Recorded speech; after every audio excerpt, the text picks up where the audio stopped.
मित्रो, देशामध्ये जमीन, जल, जंगल आणि त्यासोबतच 3 ऋतू आहेत. उन्हाळा, हिवाळा, पावसाळा आणि सोबतच आपल्या देशामध्ये सुपीक जमीन आहे. काही भागामध्ये खडकाळ जमीन आहे, काही भागामध्ये काळी जमीन आहे, काही भागामध्ये लाल जमीन आहे आणि तसंच मोठ्या प्रमाणामध्ये सुपीक जमिनीचे मोठे मोठे पट्टे आपल्या देशामध्ये आहेत. मित्र, त्यासोबतच विचार जर केला पाण्याचा तर आपल्या देशामध्ये नद्या आहेत. मोठ्या नद्या आहे, लहान नद्या आहे, मोठ्या नद्यांपेक्षाही मोठ्या विशाल नद्या आहेत. आपल्या देशामध्ये तलाव आहेत, सरोवर आहे, नद्यांवर बनलेले मोठे मोठे डॅम आहे, मोठा समुद्रकिनारा आहे आणि समुद्रकिनाऱ्यापेक्षाही मोठे आपल्याकडे मोठा समुद्र आहे. मित्र हो, त्यासोबतच आपल्या देशामध्ये जगात होणारं खाद्यान्नाचं सर्व प्रकारचं उत्पादन होते. जसं पालेभाज्या असो किंवा आणखी कोणतं धनधान्य असो, ह्या सर्व गोष्टीचे उत्पादन होते. आणि अन्नाला चव आणणारे मसाल्याचे उत्पादन आपल्या देशामध्ये होतं. मांसल पक्ष्याचं उत्पादन होते. त्यानंतर दुधाळ जनावरे आपल्या देशामध्ये आहे. मित्र, ह्या देशामध्ये बर्फ पडतो. या देशामध्ये मोठा वाळवंटाचा भाग आहे आणि सोबतच मित्र, आपल्या देशामध्ये धरतीमध्ये, जमिनीमध्ये खूप मोठी खनिज संपदा दडलेली आहे. आणि या सर्व संपन्नतेच्या कुशीमध्ये बसलेला आहे आपला भारत देश. आणि भारत देशामध्ये अनेक राज्य आहेत. त्या राज्यांच्या वेगवेगळ्या भाषा आहेत. आपल्या देशामध्ये मोठं शासन प्रशासनाची प्रणाली चालते. तसंच आपल्या देशामध्ये मित्र हो, शासन प्रशासन आहे आणि शासन प्रशासना सोबतच आपल्या देशामध्ये मोठी पैशांची उलाढाल चालते. आणि सोबतच आपल्या देशामध्ये एक मत आहे की ही आपल्या देशात असणारी जी लोकशाही आहे ती जगातली सर्वात मोठी लोकशाही आहे. मग प्रश्न पडतो की आपल्या देशात खरंच लोकशाही लोकांपर्यंत सुविधा पुरवणारी आहे की चिमीटभर लोकांना संपत्तीमध्ये आणि अधिकारामध्ये प्रभुत्व ठेवणारी राजेशाही आहे? हा प्रश्न पडतो. कारण आपल्या देशामध्ये मित्र हो, विषय हाच येतो की हा चिमीटभर लोकांकडेच सर्व मालकत्वाचे अधिकार आहे मोठ्या प्रमाणामध्ये, की देशामध्ये जे इतर लोक आहेत त्यांच्याकडेही मालकत्वाचे अधिकार आहेत. त्यांनाही ह्या देशातल्या साधनसंपत्तीचा उपयोग करण्याचा अधिकार आहे, की त्यांना फक्त देशामध्ये राबावं लागतं, त्यांना फक्त देशामध्ये कष्ट करावं लागतो. आणि भारतातील बाकीचे मुठभर लोक आहेत, चिमीटभर लोक आहेत, त्यांच्याकडे सर्व साधनसंपत्ती ही एकवटलेली आहे. मित्र, प्रश्न येतो की ह्या चिमीटभर लोकांनी का बरं त्यांच्याकडे साधनसंपत्ती ठेवली? तर त्यासाठी त्यांनी वर्षानुवर्ष बहुजनांच्या विरोधामध्ये, म्हणजे जे OBC, SC आणि ST आहेत, जे 85% लोक आहेत आज, त्या लोकांच्या विरोधामध्ये सतत षडयंत्र रचले आणि षडयंत्राच्या माध्यमातून त्यांना सर्व प्रकारचे हक्क आणि अधिकार आणि संपत्तीमध्ये मोठा वाटा हा सवर्णांनी आपल्याजवळ ठेवला. आणि मग नंतरचा विषय येतो की सवर्णांनी आपल्याजवळ वाटा ठेवला कसा? तर सर्वात आधी त्यांनी तयार केले वर्ण तयार केल्याच्या नंतर त्यांना वाटलं की वर्णातले लोक एक होऊ नये म्हणून प्रत्येक वर्णामध्ये त्यांनी बनवल्या जाती. मग त्यांच्या निदर्शनास आलं की जातीमधलेही लोक एक होऊ नये, मग त्यांनी जातीमध्येही बनवल्या पोटजाती. आणि पोटजाती बनवून म्हणजे वर्णामध्ये लोकांची तुकडे केले, लोकांचे तुकडे झाल्यानंतर जातीमध्ये तुकडे केले, जातीमध्ये तुकडे झाल्यानंतर लोकांचे तुकडे ह्या पोटजातीमध्ये तयार केले आणि लोकांना म्हणजे विभाजित केलं. आणि अशा प्रकारे त्यांनी हे सर्व षडयंत्र हजारो वर्षापासून लादून ठेवलं. आणि त्या षडयंत्राच्या माध्यमातून आर्थिक, सामाजिक, राजकीय, शैक्षणिक ह्या सर्व प्रकारचा विकास स्वतःचा केला, पण बहुजनांचा या प्रकारे विकास होऊ दिलेला नाही. मित्र, मग विषय येतो की आपण आज या गोष्टीवर चर्चा का बरं करत आहोत? तर मग जर मित्र हो, बहुजनांना अधिकार पाहिजे, म्हणजेच त्यांना प्रतिनिधित्व पाहिजे. आणि जर प्रतिनिधित्व पाहिजे तर बहुजनांची संख्या माहीत पाहिजे. बहुजनांची जर संख्या माहीत पाहिजे तर त्यांनी आणखी एक पुन्हा विषय आणला की संख्या जर मोजायची आहे तर आर्थिक मुद्द्यावर मोजा, म्हणजे कोणता बहुजन किती श्रीमंत आहे आणि कोण किती गरीब आहे या मुद्द्यावर मोजा आणि त्यांना प्रतिनिधित्व द्या, म्हणजे आरक्षण द्या. पण जर देशामध्ये जर विचार केला तर देशामध्ये आहेत जाती. कोणाकडे किती संपत्ती आहे याचा विचार केला जात नाही, तर कोण कोणत्या जातीचा आहे याचा विचार केला जाते. तो जर समजा हुशार आहे, त्याच्याकडे थोडीशी जास्त संपत्ती आहे, पण तो जर खालच्या जातीचा आहे तर त्याला निकृष्टच समजल्या जाते, त्याच्याशी वागणूक ही निकृष्ट दर्जाची केल्या जाते. आणि म्हणून जर समजा प्रत्येकाला जर समजा न्याय आणि अधिकार, हक्क आणि भारतामध्ये जे संसाधन आहे, जे संपत्ती आहे भारतामध्ये, त्या संपत्तीमध्ये जर वाटा द्यायचा आहे, त्या संपत्तीचा उपयोग होऊ द्यायचा आहे सर्वांना, तर त्यासाठी त्यांची जात मोजावी लागेल. जातीच्या हिशोबाने संख्या काढावी लागेल आणि संख्या काढल्यानंतर त्या जातींना, त्या संख्येला प्रतिनिधित्व द्यावं लागेल आणि त्याच्यासाठी भारतामध्ये जनगणना करावी लागेल. आणि जनगणना केल्याखेरीज आर्थिक मुद्द्यावर जनगणना करता येऊ शकत नाही, त्याकरिता संविधान त्याची परवानगी देत नाही. बाबासाहेबांना माहीत होतं की आपल्या देशामध्ये जातीवर विवाद आहे, आपल्या देशामध्ये जाती एकवटल्याशिवाय आपल्या जाती तुटू शकत नाही आणि म्हणूनच जातीवरच जनगणना व्हायला पाहिजे. मित्रो नमस्कार, तुम्ही सर्व जुळलेले आहात माझ्या डीटॉक यूट्यूब चॅनलशी आणि आज आपण भारतीय राष्ट्रीय जाती निहाय जनगणना या विषयावर आपण बोलणार आहोत. तरी तुम्हा सर्वांचे या माझ्या यूट्यूब चॅनलवर स्वागत आहे आणि आपण आता पूर्ण विस्तृतपणे हा विषय पाहू की आजपर्यंत आपल्यासोबत आपल्या आरक्षणामध्ये किंवा प्रतिनिधित्वामध्ये काय झालं, कोणत्या प्रकारचा घोळ झाला आणि आज आपली परिस्थिती काय आहे आणि आपल्याला आरक्षणाच्या माध्यमातून कशी प्रतारणा सहन करावी लागली आणि आपल्याला न्याय मिळवण्यासाठी कोणत्या गोष्टी कराव्या लागतील. सन 1931ला जेव्हा इंग्रजांचं राज्य आपल्या देशावर होतं, त्या काळामध्ये आपल्या देशामध्ये भारतीय राष्ट्रीय जातीनिहाय जनगणना करण्यात आली आणि त्यामध्ये सर्व प्रकारच्या जातींची मोजणी करण्यात आली. आणि तेव्हा SC ST सोबतच OBCची मोजणी करण्यात आली. तेव्हा भारतामध्ये निदर्शनास आलं की OBCची संख्या ही 52% आहे. त्यानंतर जेव्हा बाबासाहेबांनी भारत स्वातंत्र्याच्या नंतरच्या काळामध्ये संविधान लिहिलं, तर संविधानामध्ये बाबासाहेबांनी जेवढी ज्यांची संख्या तेवढं त्यांना प्रतिनिधित्व या नियमावर त्यांनी राज्यघटना लिहिली आणि राज्यघटनेमध्ये उल्लेख केला की कलम 340 हे OBC करिता आरक्षणाबाबत राहील, 341 हे SC करिता आरक्षणाबाबत राहील आणि आरक्षणाबाबत ST करिता हे 342 कलम राहील. असं तर बाबासाहेबांनी आणखी एक उल्लेख केला, कारण त्या काळामध्ये OBCच्या सर्वच जाती OBC मध्ये सम्मिलित करून त्यांची मोजणी पूर्ण झालेली नव्हती. म्हणून त्यामध्ये असं लिहिलं की OBCच्या जाती मोजण्याकरिता एका आयोगाची स्थापना करण्यात यावी आणि OBCच्या पूर्ण जाती मोजून त्यांना त्यांच्या प्रमाणामध्ये आरक्षण देण्यात यावं, म्हणजे शिक्षणामध्ये, नोकऱ्यामध्ये, त्याच्यानंतर उद्योगधंद्यामध्ये, त्यांच्या जीवनमान सुधारवण्यामध्ये आरक्षणाचा लाभ देण्यात यावा. सन 1955 मध्ये कालेलकर आयोग आला आणि कालेलकर आयोगाच्या सर्वे झाला. सर्वेच्या नंतर कालेलकर आयोगाने आपल्या सर्व शिफारसी सरकारसमोर मांडल्या, पण तेव्हाच्या सरकारने म्हणता येईल किंवा मनुवाद्यांनी त्या सर्व शिफारसी नाकारल्या आणि त्या कालेलकर आयोगाला अमान्य केलं. त्यानंतर 35 वर्षानंतर, भारत स्वातंत्र्याच्या 35 वर्षापर्यंत OBCला कोणत्याही प्रकारचे हक अधिकार नव्हते, म्हणता येईल का आरक्षणच नव्हतं. आणि मग 35 वर्षानंतर एक आयोगाची स्थापना झाली 1979ला, मंडल आयोग.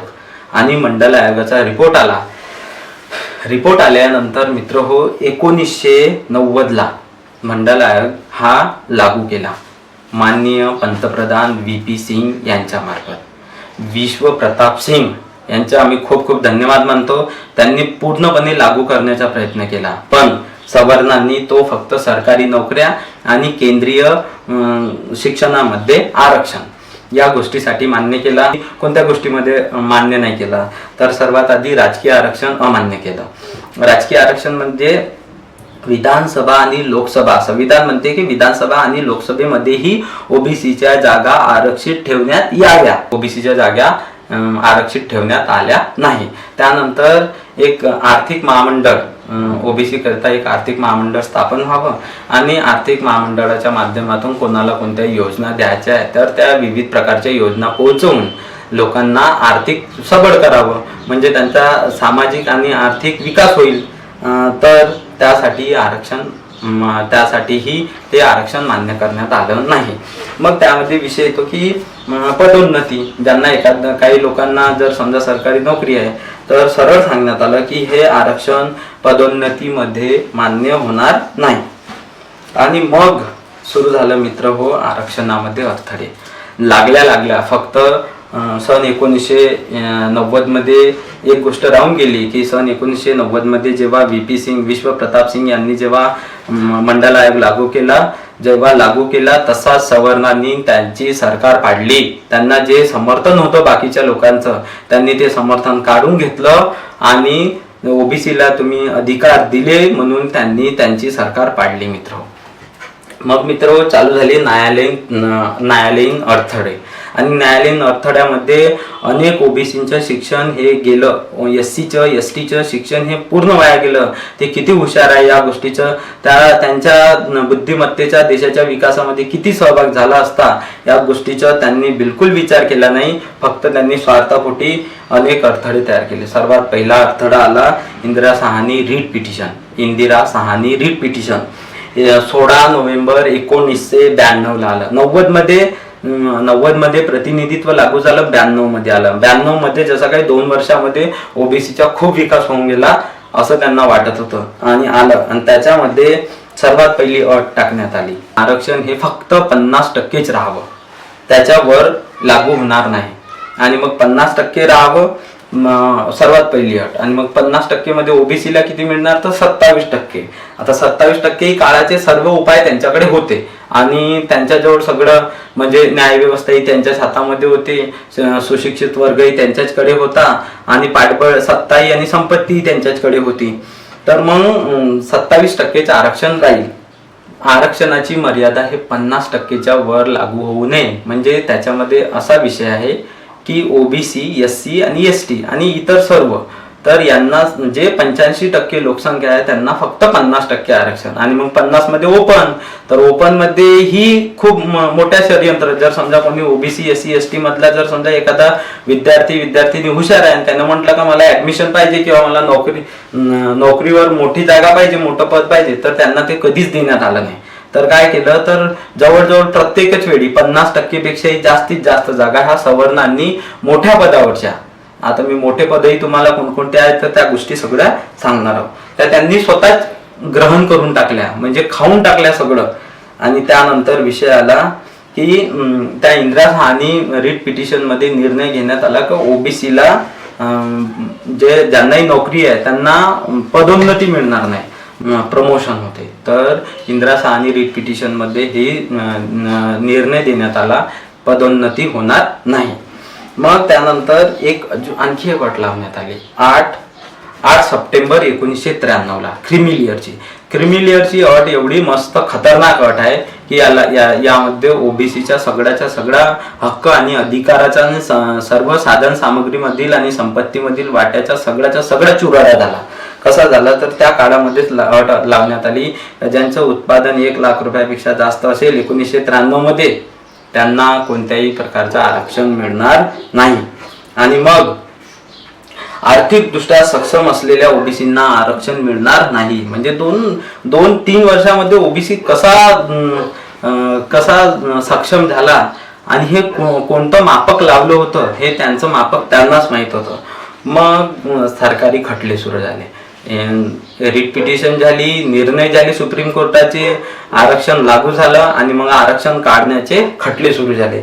आणि खटल्यामध्ये सर्वात मोठा विषय यायचा, कारण मित्र जेव्हा 1931 ला जेव्हा जनगणना झाली त्याच्यानंतर जनगणना झाली नव्हती ओबीसीची, म्हणून काय झालं की पहिली सूची होती, मग त्यामध्ये दुसरी सूची टाकली, मग त्यामध्ये तिसरी सूची टाकली ओबीसीची. म्हणजे उदाहरण जर घ्यायचं झालं तर महाराष्ट्रामध्ये 272 ओबीसीच्या जाती होत्या आणि त्या जातींमध्ये काय झालं की 100, 110 जाती, 120 जाती आणखी पुन्हा टाकण्यात आल्या आणि मग त्या जातींची संख्या झाली 370. मग या 370 जातींची जी संख्या झाली तर मग ते लोक जेव्हा शिक्षणामध्ये आरक्षणासाठी जायचे, शिक्षण, नोकरी आणि पदोन्नती येथे जेव्हा आरक्षणासाठी जायचे तर त्यांच्यावर खटला करण्यात यायचा न्यायालयीन. आणि न्यायालयीन खटल्यामध्ये सर्वात पहिली अट म्हणजे सर्वात पहिली विचारणा केली जायची की 3ऱ्या सूचीनुसार तर तुमची जनगणना झालेली नाही. मग त्याच्यानंतर जर समजा झाली नाही तर तुम्ही खरंच ओबीसी आहे का म्हणून हे कसं सिद्ध होईल? तुम्ही ओबीसी आहे म्हणून तुमची ओळख काय आहे? मग तुम्हाला आम्ही ओबीसी म्हणून कसं संबोधित करायचं आणि तुम्हाला मान्यच कसं करू ना आम्ही, म्हणून तुम्ही या गोष्टीसाठी पात्र नाही आहे असं म्हणून त्यांचं जे मोठ्या पदावरचं नोकरी असो किंवा शिक्षण असो, मोठ्या ठिकाण केंद्रीय शिक्षण असो, नोकरी असो किंवा पदोन्नती असो, तर या 2-3ही गोष्टीमध्ये त्यांना डावलण्यात आलं. मग मित्र, ओबीसीला जेव्हा त्यांची सूची विचारत होते आणि त्यांची ओळख विचारत होते तर माझ्या ह्या गोष्टीवर आज आक्षेप आहे किंवा कालही ओबीसीचा आक्षेप होता आणि आज मी ओबीसी म्हणून माझाही आक्षेप आहे की आम्ही म्हटलं होतं तुम्हाला आमच्या ओबीसीची जनगणना नका करू म्हणून. आम्ही तर त्याच्यासाठी आंदोलन केले, तुम्हाला आम्ही तुमच्याशी पत्रव्यवहार केला, अर्ज विनंत्या केल्या, आंदोलन केले, तेव्हा तुमच्याकडून आम्हाला मार खावा लागला. पण तुम्ही सवर्णांनी तुमच्या हातामध्ये सत्ता आणि अधिकार होते पण तुम्ही आम्हाला आमची जनगणना केली नाही आणि तुम्हीच आम्हाला पुन्हा विचारता की तुमची ओळख काय आहे. मित्र, हा विषय खूपदा आला आणि पुन्हा पुन्हा येणार आहे की आमची ओळख तुम्ही विचारणारे आहे कोण. हा विषय एक वेळेला येणार आहे की तुम्ही आमची ओळख विचारणारे आहे कोण. मग मित्र, विषय येते की ज्यांच्याजवळ आरक्षण नव्हतं, नावासाठीच नव्हतं म्हणा, मग आरक्षण नव्हतं, मग त्यांची सत्ता आणि संपत्ती किती आहे, मग ते कोणत्या परिस्थितीत आहे, त्यांच्या मग जाती वेगळ्या करून मग त्यांना आरक्षणापासून दूर केलं का?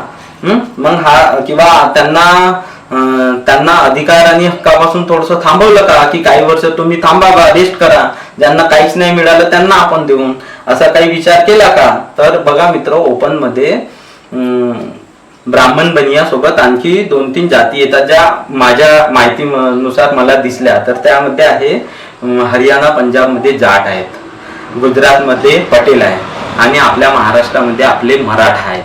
तर हे ओपन मध्ये येतात. मग त्यांची आर्थिक परिस्थिती, त्यांची सामाजिक परिस्थिती, त्यांच्याजवळ धनसंपदा किती आहे, काय आहे, मग ह्याही गोष्टीचा विचार व्हायला पाहिजे. त्यांच्याजवळ महत्वाचे पद किती काय आहेत ह्याही गोष्टीचा विचार व्हायला पाहिजे. मग त्यांच्याजवळ जर नाही आहे आणि बाकीच्या सवर्णांजवळ आहे तर मग बाकीच्या सवर्णांना थांबवल्या पाहिजे. रोहिणी कमिशन त्यांच्यावरही लागू केल्या पाहिजे, क्रिमिलियर चांगला त्यांच्यावरही लागू केल्या पाहिजे. पण तसं काही झालं नाही मित्र. मला आणखी दुसरा एक विषय येतो की हे 2-3 विषय झाले, सरकारी सुप्रीम कोर्टामधले खटलेही झाले. मग दुसरा एक विषय असा येतो की ओबीसी, SC, ST म्हणजे जे बहुजन 85% यांच्यासोबत अन्याय कुठे झाला. तर जर समजा एखाद्यानं UPSCची परीक्षा दिली किंवा मोठ्या पदासाठी परीक्षा दिली, जसं राज्य सरकारमध्ये आपल्या महाराष्ट्रात MPSC आहे आणि केंद्रामध्ये UPSC आहे, अशा जर परीक्षा दिल्या तर एक त्यामध्ये परीक्षा असते, एक प्रारंभिक परीक्षा असते, एक मुख्य परीक्षा असते.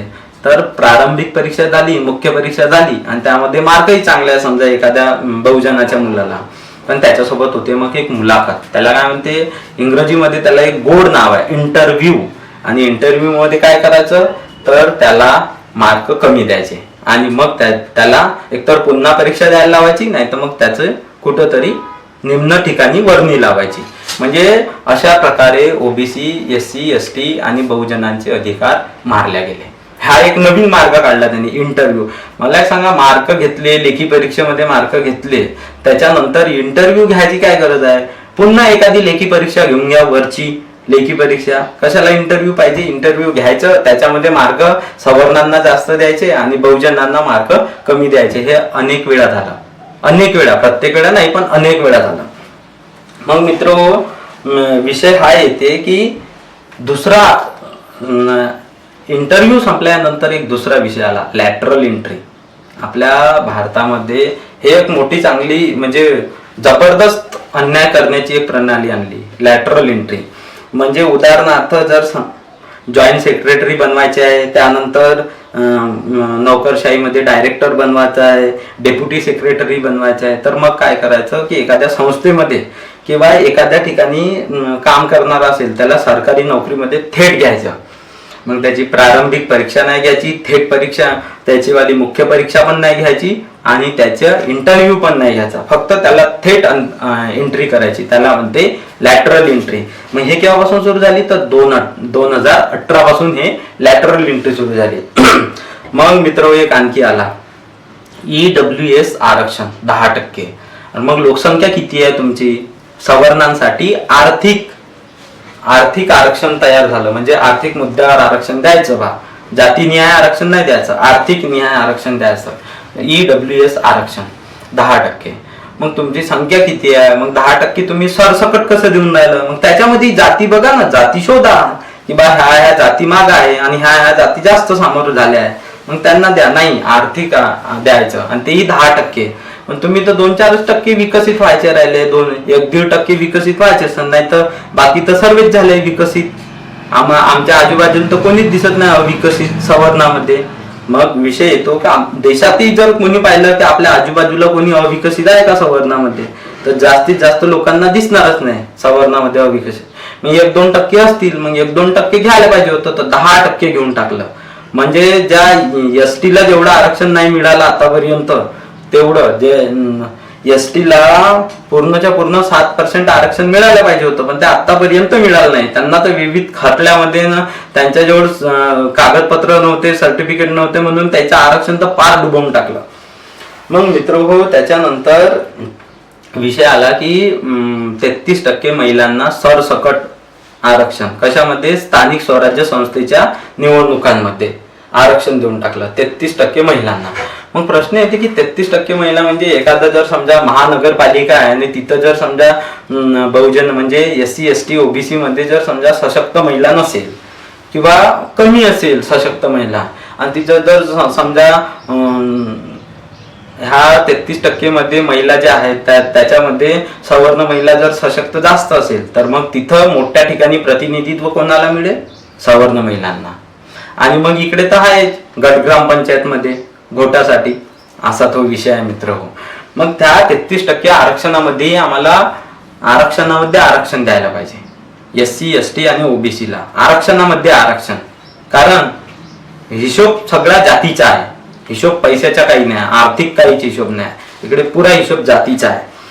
मग मित्र आता हे आरक्षण थांबवण्यासाठी आणखी एक विषय आला, इम्पिरिकल डाटा. कसा आला तर स्थानिक स्वराज्य संस्थेच्या इलेक्शन होत होते, पण 2021 मध्ये 4 मार्च 2021 मध्ये एक खटला दायर करण्यात आला आणि त्या खटल्याचा निकाल म्हणून सुप्रीम कोर्टाने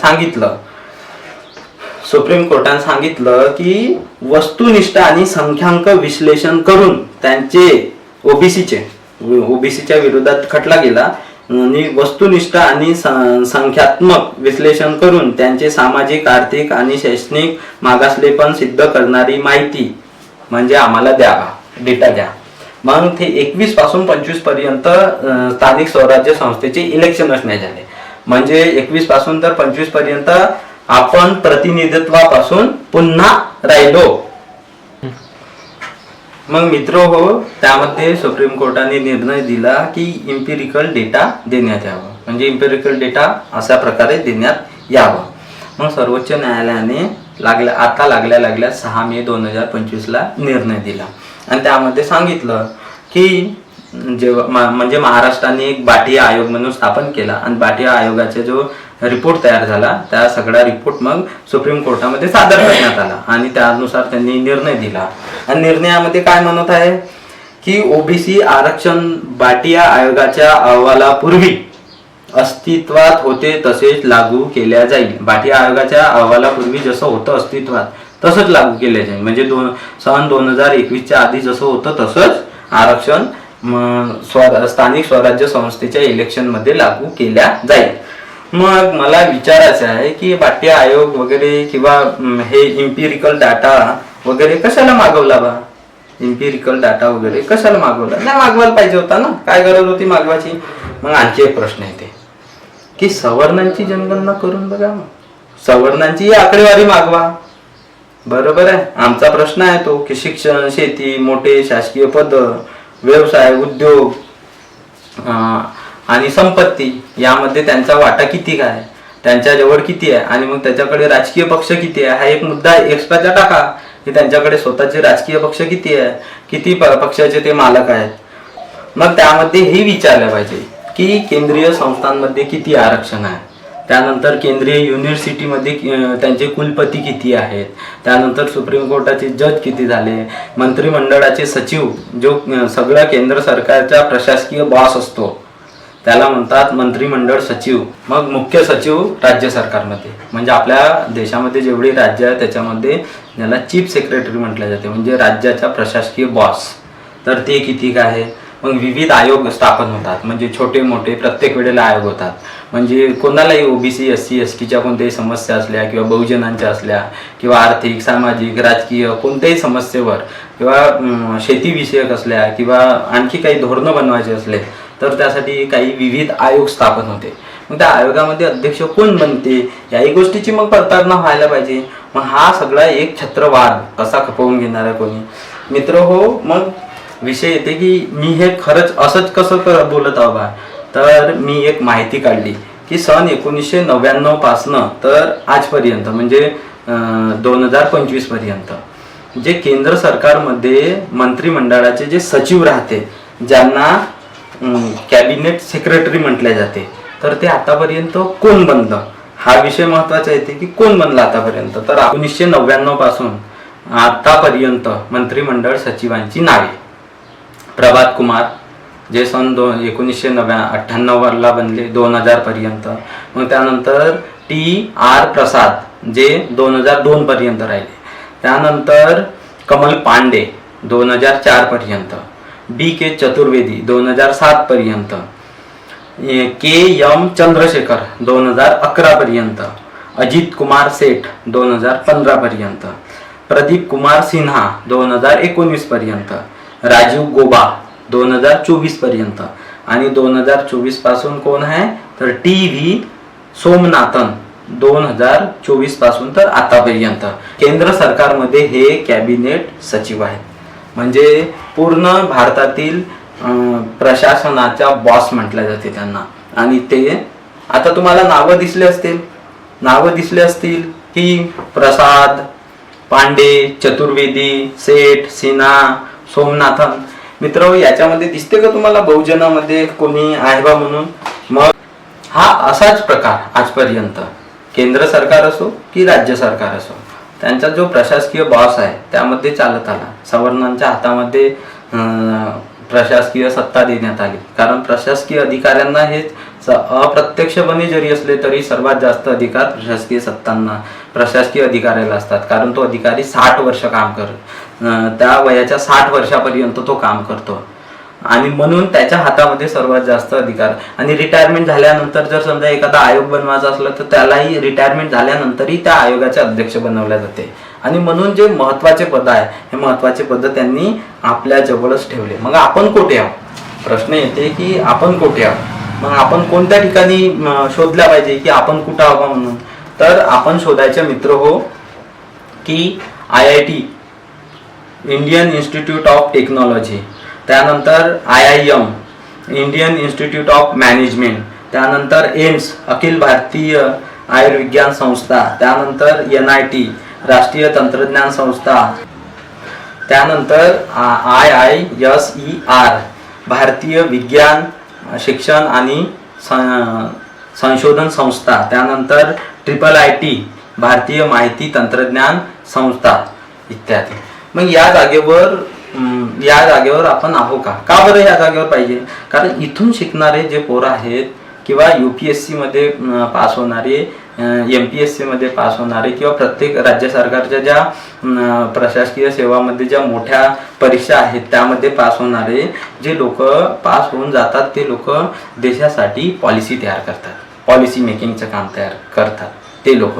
आणि मग त्यामध्ये आपलं प्रतिनिधित्व आहे का, हे केंद्रीय शिक्षण ज्या आता आम्ही संस्थांचे नाव घेतले ते केंद्रीय शिक्षण आहे. मग याच्यामध्ये आपलं प्रतिनिधित्व आहे का हे तर आपण शोधल्या पाहिजे ना. मग केंद्रीय संस्थांमध्ये आपण कुठं आहोत की या ठिकाणी एवढंच झालं की आपल्याला या ठिकाणी एक तर पहिल्यांदा ॲडमिशन नाही द्यायची, ॲडमिशन झाली तर त्याच्यावर खटले चालवायचे आणि खटले चालवून त्याला एकदम नामशेष करून टाकायचं आणि त्याच्यानंतर त्यांची जी उरलेली जागा आहे त्या जागेवर ब्राह्मणांनी म्हणजे सवर्णांनी त्या जागेवर आपण डल्ला मारून बसायचं. आणि त्यानंतर SC ला जे आरक्षण मिळालेलं आहे, आपल्या देशामध्ये एक हवा आहे की SC ला खूप दिलं, बाबासाहेबांनी खूप दिलं. SC ला जे आरक्षण आहे ते SC ला मिळते, SC ला दिलं, संविधानानुसार भेटते म्हणून तुम्हाला मिळत नाही, अशा काही अफवा उडवायच्या आणि SC आणि OBC मध्ये भांडणं लावायचे. हा सगळा प्रकार चालू आहे. इथपर्यंत आपल्या देशामध्ये प्रकार सुरू आहे मित्र. त्यानंतर आमची पण काही मागणी आहे की आमची, जेव्हा तुम्ही आता म्हणत आहे 2025 मध्ये की आम्ही राष्ट्रीय जनगणना म्हणजे करू, म्हणजे सर्वांचीच जनगणना करू, तर मग त्यामध्ये तुम्ही सर्वात पहिले तर सवर्णांची जनगणना करा. सोबतच सवर्णांची केली, OBC SC ST बहुजन सर्वांची केली, त्यामध्ये ही जनगणना OBCची जनगणना हे शेड्यूल 9 मध्ये घ्या. शेड्यूल 9 मध्ये जर घेतली समजा, तर या शेड्यूल 9 मध्ये घेतल्यानंतर याला चॅलेंज करता येणार नाही. स्थानिक कोर्टामध्ये नाही करता येईल, उच्च कोर्टामध्ये नाही करता येईल आणि सर्वोच्च कोर्टामध्ये सुप्रीम कोर्टामध्ये आमच्या प्रतिनिधित्वाला, आमच्या आरक्षणाला चॅलेंज करता येणार नाही. कारण त्याला शेड्यूल 9 मध्ये जर समजा एखाद्या कायद्याला जर शेड्यूल 9 मध्ये सम्मिलित केलं तर त्याला कुठेही चॅलेंज करता येत नाही आणि आमचं जे आरक्षण आहे ते सुखरूप जसंच तसं राहील. मित्र, विषय येते की आरक्षणाचे फायदे काय. तर आरक्षणाचे फायदे मी तुम्हाला सांगतो की आम्ही आतापर्यंत भारतामध्ये जे सुज्ञ नागरिक आहेत किंवा ज्याने अभ्यास केला OBCच्या लोकांनी, तर मग ते लोक का बरं म्हणत आहे की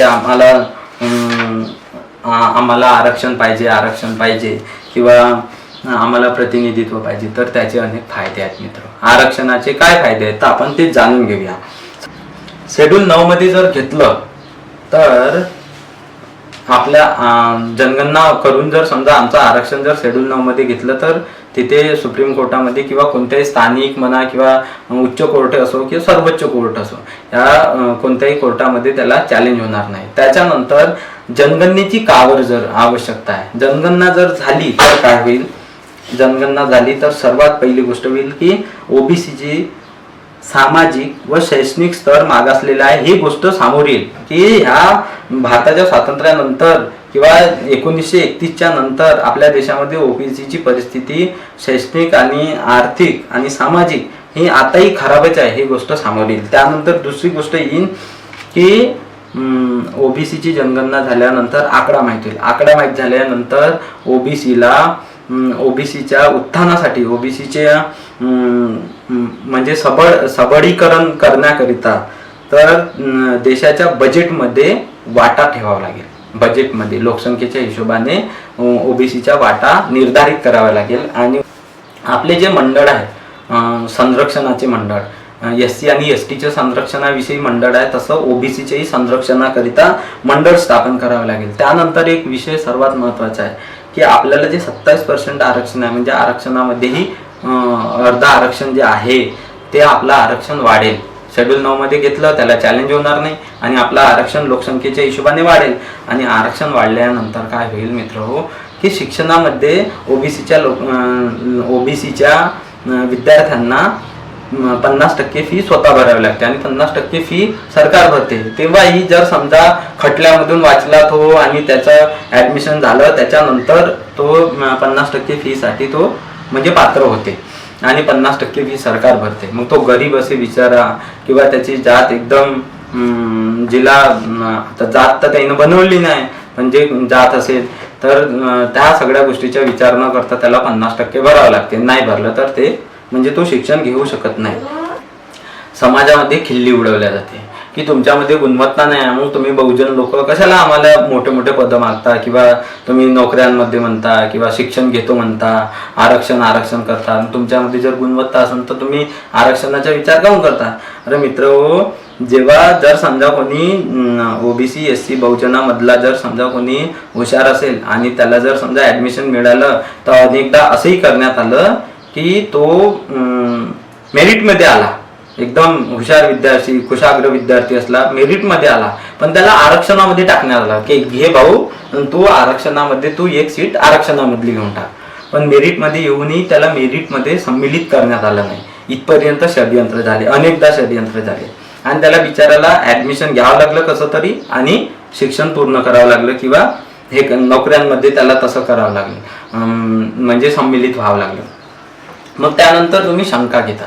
तर मित्र, आमच्या बुद्धिमत्तेवर शंका करण्याच्या अगोदर, ओबीसी, SC, ST बहुजनांच्या बुद्धिमत्तेवर शंका करण्याच्या आधी ह्या देशाला काय दिलं तेही तुम्ही जाणून घ्या. आमच्या देशामध्ये एक जन्माला आले होते खूप मोठे संत श्रेष्ठ तुकाराम महाराज, ज्यांनी त्या काळामध्ये जे ब्राह्मणवादी व्यवस्था होती त्याला पूर्ण हलवून टाकलं होतं. त्यांच्या एका अभंगावर PhD होऊ शकते एवढं ज्ञान भरलेलं होतं, एवढी बुद्धिमत्ता भरलेली होती, आणि एवढी विज्ञानवाद भरलेला होता संत श्रेष्ठ तुकाराम महाराज. असे अनेक लोक झाले. पण त्यानंतर आले आमच्या देशामध्ये छत्रपती शिवाजी महाराज. शिवाजी महाराजांशी काय षडयंत्र झाले हे आमच्या देशातल्या बहुजनांना माहीत आहे की किती मोठे षडयंत्र केले. तरीही शिवाजी महाराजांनी बहुजनांच्या आणि सर्व जनतेच्या सुख सुविधेच्या गोष्टीकडे लक्ष दिलं. त्यानंतर आपल्या देशामध्ये जन्माला आले महात्मा ज्योतिबा फुले, ज्यांनी शिक्षण सुरू केलं.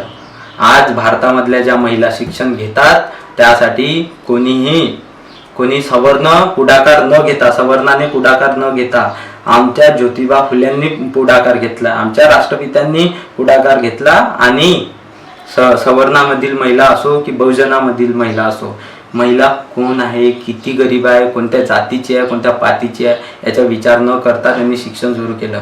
त्यांनी शेतकऱ्यासाठी लिहिलं, त्यांनी धर्मासाठी लिहिलं, त्यांनी वेगवेगळ्या ठिकाणी लिखाण केलं, वेगवेगळ्या ठिकाणी त्यांनी मोर्चे काढले आणि आवाज उचलला. मित्रो, असे राष्ट्रपिता महात्मा ज्योतिबा फुले. त्यानंतर आले ज्यांना एक मैल का पत्थर म्हणतो असे म्हणजे राजश्री शाहू महाराज. त्यांनी आरक्षणाची परिभाषा एका उदाहरणामध्ये पूर्ण भारताला समजावून सांगितले की आरक्षण का बरं दिले जाते, लंगड्या घोड्यासाठी का बरं वेगळे चणे काढून ठेवल्या जातात हे त्यांनी समजावून सांगितलं. त्यानंतर तुमच्यामध्ये एवढी बुद्धिमत्ता होती ना, मग करून लिहून टाकायला पाहिजे होतं आपल्या हातानं. तो माणूस एक जन्माला आला. तर मित्रो, तुम्ही सर्वांनी कमेंट करून त्यांचं नाव सांगायचं आहे. त्यांचं कार्य सांगतो मी तुम्हाला. तर त्यांचं कार्य असं आहे की कलम 340 OBC साठी, 341 SC साठी, 342 ST साठी ज्यांनी दिलं. त्यानंतर सर्वांना मतदानाचा अधिकार दिला, गोर गरीब श्रीमंत, त्यानंतर वरच्या जातीचा खालच्या जातीचा, सवर्ण आणि सोबतच महिला, ज्या महिलांना युरोप खंडामध्ये आंदोलनं करावी लागली मतदानासाठी, त्या महिलांना सरसकट मतदानाचा अधिकार दिला. आणि कोणीही असो, धनाढ्य व्यक्ती असो की गरीब असो, श्रीमंत असो किंवा आणखी काही असो, कोणत्याही जातीचा असो, प्रत्येकाला मतदान, फक्त एकच मतदान करता येईल अशी ज्यांनी सोय लावून दिली असे. त्यानंतर त्या लोकांपर्यंत वेगवेगळ्या योजना जाऊन पोहोचायला पाहिजे यासाठी ज्यांनी स्वतंत्र योजना आयोगाची स्थापना केली. त्यानंतर लोकांवर जर अन्याय झाला तर न्यायालयीन प्रक्रिया ही स्वतंत्र असायला पाहिजे, म्हणून स्वतंत्र न्याय व्यवस्था ज्यांनी स्थापन करून गेले. आणि स्वातंत्र्य न्याय व्यवस्थेनंतर त्यांनी एक सर्वात महत्त्वाचा विषय घेतला की सत्तेचं विकेंद्रीकरण केलं. अशी व्यवस्था लावून देणारे यांचं नाव तुम्हाला कमेंटमध्ये जरूर लिहायचे मित्रो. आणि अशी जी व्यवस्था लावून दिली तर असे लोक आमच्या बहुजनांमध्ये जन्माला आलेले आहे. म्हणून बहुजनांच्या बुद्धिमत्तेवर कोणीही शंका करायची नाही. तुम्ही आमच्यावर अनेकदा अन्याय केला, पण तुम्ही बुद्धिमत्तेवर शंका करायची नाही. मग मित्रो, प्रश्न पडतो की तुम्ही जर समजा आता जनगणना घेणार आहे, माझा छोटासा प्रश्न आहे आणि प्रश्न विचारण्याचा अधिकारही त्यांनीच दिला आम्हाला. तिथेच लिहिलं, ते एवढं मोठं बुक लिहून ठेवलं, त्याच्यामध्ये मोठ्या मेहनतीने लिहिले आहे. त्याच्यामध्ये एक लिहून ठेवलं आहे की तुम्ही प्रश्न करू शकता, प्रश्न सचक विवेक बुद्धीने तुम्ही एक प्रश्न करू शकता आणि विचारू शकता. प्रश्न करण्याचा अधिकार त्यांनी लिहून ठेवलेला आहे मित्रो. तर मला प्रश्न आहे की शिक्षण, नोकऱ्या, जमीन, व्यवसाय, उद्योग, त्यानंतर ह्या सर्व गोष्टींना तुम्ही मोठ्या प्रमाणामध्ये प्रायव्हेटलाइज केलं. म्हणजे खाजगीकरण केलं आहे, आणि खाजगीकरण केलं आहे तर मग तुम्ही आम्हाला प्रतिनिधित्व कुठं देणार आहे? म्हणून तुम्ही जर समजा जनगणना करून राहिले, केल्याच्या नंतरही आम्हाला छोट्या मोठ्या मुरमुरे फुटाण्यासारख्या गोष्टी देऊन समजून करण्याचा प्रयत्न करायचा नाही, समजूत घालण्याचा प्रयत्न करायचा नाही, तर आम्हाला आमच्या कुशल बुद्धिमत्तेच्या हिशोबाने आम्हाला आमचं प्रतिनिधित्व मिळालं पाहिजे, याची शाश्वती पाहिजे. त्यानंतर मित्र, एक महत्त्वाचा प्रश्न हा येते की 2031 मध्ये झालं होतं जनगणना, तर त्याच्या हिशोबाने प्रत्येक दर 10 वर्षांनी व्हायला पाहिजे. जसे 41 आहे, त्यानंतर 51, 61, 71, आणि इकडे जर विचार केला तर 2001, 2011 आणि आता 2021. तर हे 2021चा काळ गेला आणि काळ जाऊन नेमके 3-4 वर्ष झाले आहे, 2025 आलेला आहे. मग तुम्ही किमान तारीख तरी सांगायला पाहिजे की आम्ही या तारखेपासून किंवा या 2-4 महिन्याच्या नंतर किंवा आसपास किंवा या वर्षी आम्ही जनगणना करणार आहोत, की आम्हाला पुन्हा तुम्ही 2031 ची वाट पाहायला लावणार आहे. मित्र, हा एक माझा प्रश्न आहे. आणि म्हणून या व्हिडिओच्या माध्यमातून माझी सर्वांना विनंती आहे की आपल्याला जनगणना झाल्याच्या नंतरही संघर्ष करायचा आहे, आणि आता जनगणना झाल्या पाहिजे याच्यासाठी संघर्ष चालू ठेवावा लागेल. आणि जनगणना झाल्यानंतर महत्त्वाच्या ठिकाणी आपलं प्रतिनिधित्व मिळावं यासाठी संघर्ष करावा लागेल. तुम्ही सर्वांनी ऐकून घेतलं त्याबद्दल तुम्हा सर्वांचे धन्यवाद. मित्रो, नमस्कार.